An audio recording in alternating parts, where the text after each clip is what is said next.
It's only fitting that the Browns' final training camp practice comes with an ambulance, a concussion, and some soreness. So we're going to recap everything we learned on the injury front and get you guys ready for preseason week 3 against the Seahawks. But some injury news to get to first. So Deshaun Watson did not participate much at all in practice today due to some soreness. Kevin Stefanski didn't sound overly concerned about it. He said ultimately they decided just to give him some rest, give him the day off. So far through 16 training camp practices, Deshaun Watson's only had 1 day of rest coming off that shoulder surgery. So initially, I'm not too concerned about it. But then again, we learned last year how Deshaun Watson injuries can really spiral because remember before the Ravens game, he was like, I'm playing on Sunday. And then all of a sudden he's not playing. And then we learned that was just the beginning of the end. So I don't make too big of a deal out of this, but I'd be lying if I just said, no biggie. Could turn into a biggie because we've been there before. Now, here's what Stefanski said. I decided to just hold him back a little bit with him, but not overly concerned. He practiced. I held him back. He could have gone. He's feeling fine.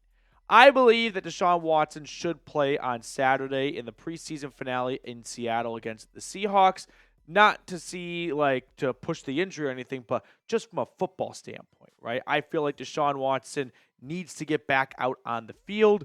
We have not seen him since November in a real game, and I feel like it's beneficial to him to get back on the field before week 1 against the Cowboys. But this feeling and this opinion of mine is rooted in a couple of things. One being Deshaun Watson historically has gotten off to slow starts.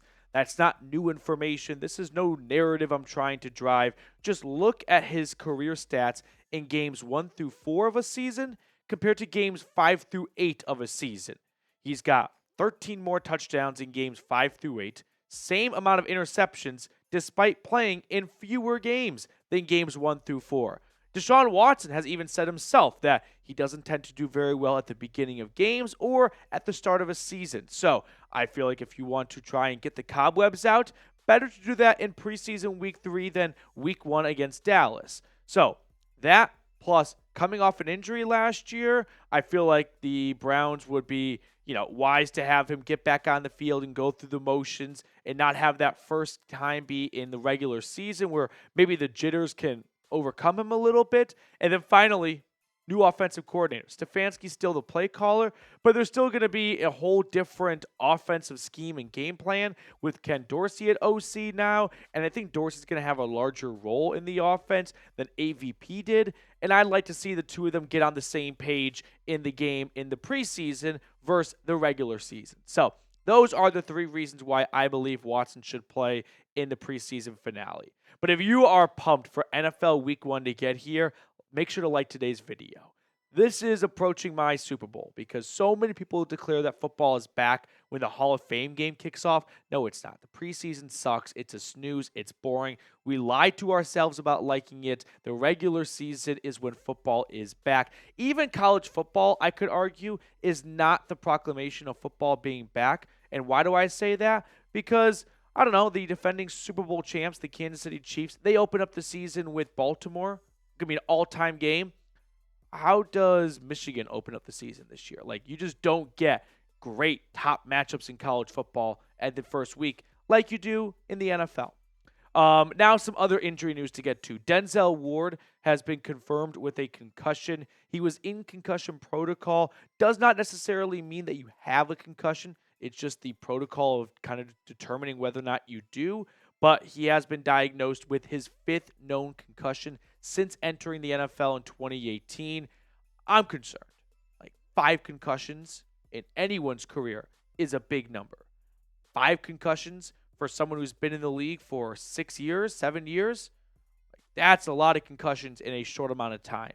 So, yeah, mark me down as I'm nervous about Denzel Ward from a health standpoint, as a human being. I can't imagine what 5 concussions does to someone before the age of 30.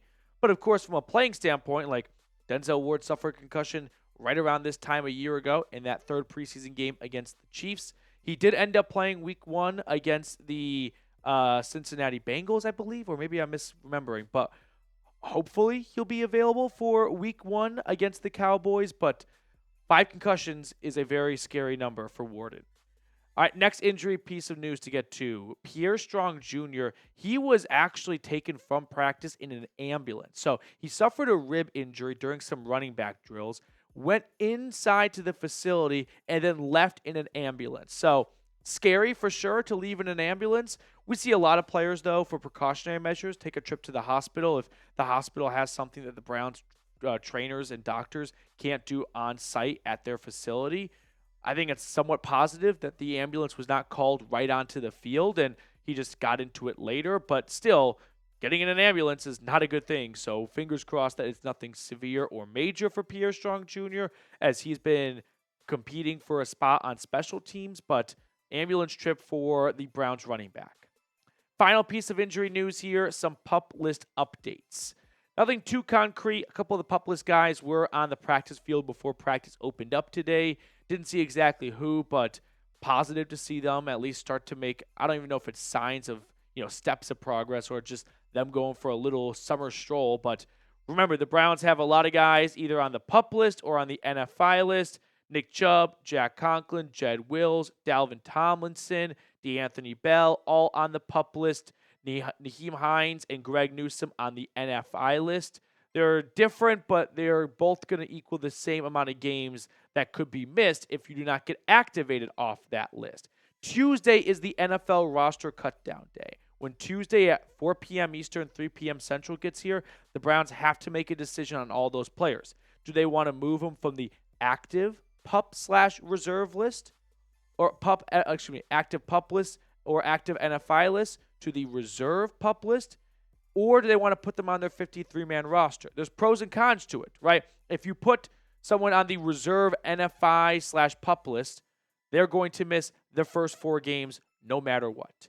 However, if you put them on the 53-man roster, they could play in those games if healthy, but if they're not healthy, they will be taking up a roster spot from someone who could actually go play in the games. If you recall, Odell Beckham Jr., when he came back from his torn ACL, he did not start the season off on the PUP list, which I think was a good sign that he was going to miss no more than 3 weeks. Otherwise, it would have been in the Browns' best interest to place him on the PUP list and open up an extra roster spot. Now, I try to think of some predictions of who could be on the PUP list and who can't, but I would just kind of be shooting the shit a little bit, right? I would just kind of come with guesses here. No one seems to have a good grasp on the status of Jed Wills, Jack Conklin, Nick Chubb, Dalvin Tomlinson, or Greg Newsome, or DeAnthony Bell. We've hardly seen any of those guys this entire month so long, so hopefully it's not going to require a lot of guys to be on the PUP list, or the reserve PUP list, I should say, but if they are on it, we will not see them for the first 4 weeks of the season at a minimum. Some roster moves that were made today as well. The Browns added linebacker Marvin Moody. He went to Tulane, UDFA, hung out in some spring football. He was in the UFL last year. He was actually a special teams ace. He was one of the finalists for the best special teamers in the UFL. So maybe the Browns are trying to find some more core special teamers as they compute the best kind of personnel groupings for kickoffs and kick returns. So Marvin Moody added, and then Brandon Bouyer-Randle, he was waived. He was added 2 days ago. I always wonder when this happens, like what went down? Why did you bring him in just to move on from him 24 hours later? But Brandon Bouyer-Randle waived, Marvin Moody added. I don't think at this point Marvin Moody has much of a chance to make even the practice squad. But if he has a really strong showing on special teams in Seattle, maybe he could quickly convince a coach to give him a practice squad spot. But it probably seems too late for him to have a real crack at it. All right, never miss any injury news, though, for the Browns. When you are subscribed, we have 35,460 subscribers, 40 subs away from 35,500. I want to reach 36,000 before NFL Week 1, so go ahead and subscribe so you don't miss any updates over the next 2.5 weeks. Okay, let's pick a card to wrap up the show. I've got Reed hanging out with me once again. Which card do you want to go with, today, Mr. Reed? Let's go with King of Spades. Go with the Queen of Diamonds. No. Eight of Spades. Okay. That will do it for us on today's show. Thank you guys so much for tuning in. We'll catch up tomorrow with more Browns news and rumors.